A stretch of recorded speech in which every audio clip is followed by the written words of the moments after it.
प्रिय साथियों, महावीर छत्रपति शिवाजी की जयंती पर उनको मेरा कोटि कोटि नमन।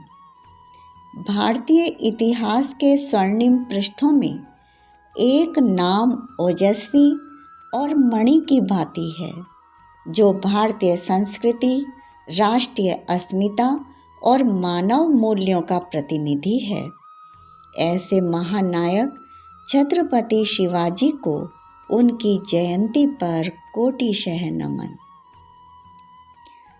किशोरावस्था में शिवा नाम का बालक तत्कालीन महान आध्यात्मिक गुरु समर्थ रामदास के पास जाता है और उनसे संन्यास लेने का आग्रह करता है, लेकिन तभी गुरु समर्थ रामदास अपनी कुटिया में जाते हैं और एक तलवार लाकर देते हुए कहते हैं कि यह महाभवानी की तलवार है और अब हिंदू पद पादशाही की स्थापना करो, यही तुम्हारा संन्यास है।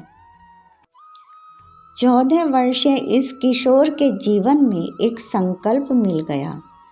तभी उन्होंने भारत को विदेशी आक्रमणकारियों से मुक्त कराने के लिए बाल सेना का गठन आरंभ कर दिया।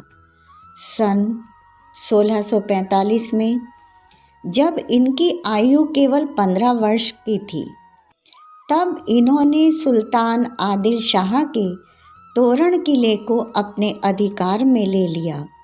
यह विश्व की असाधारण घटना है, जिसमें बिना किसी नियमित सेना के एक बलशाली सुल्तान के किले को स्वतंत्र करा लिया गया। जब इस किले पर भगवा ध्वज फहराया गया, तब शिवाजी ने अपनी माता जीजाबाई से कहा कि यह किला आपको समर्पित है। इस पर जीजाबाई ने शिवाजी को उत्तर दिया कि मुझे पूरा देश भगवा ध्वज में चाहिए। इन वचनों को सुनकर शिवाजी ने जय भवानी और हर हर महादेव का नारा लगाया।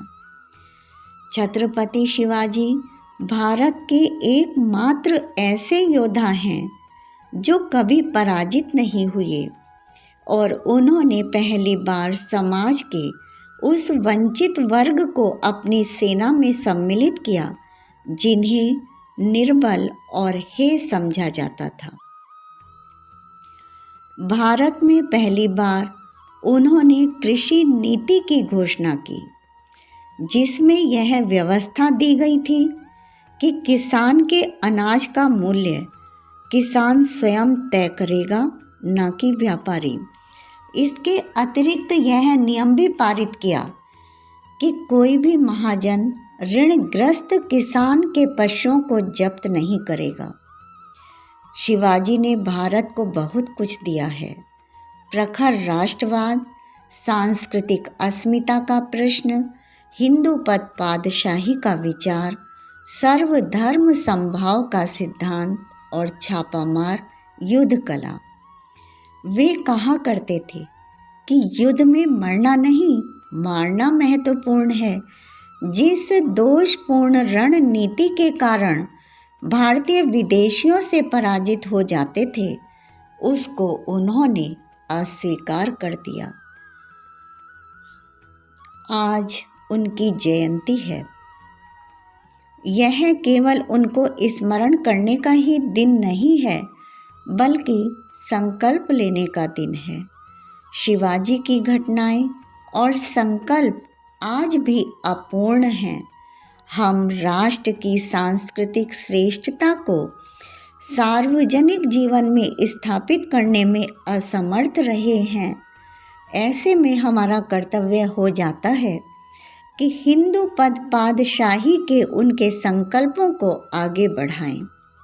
वही हमारी उनके प्रति सच्ची श्रद्धांजलि होगी और उनके उद्घोष का स्मरण करें। जय भवानी, हर हर महादेव। जय हिंद, जय भारत।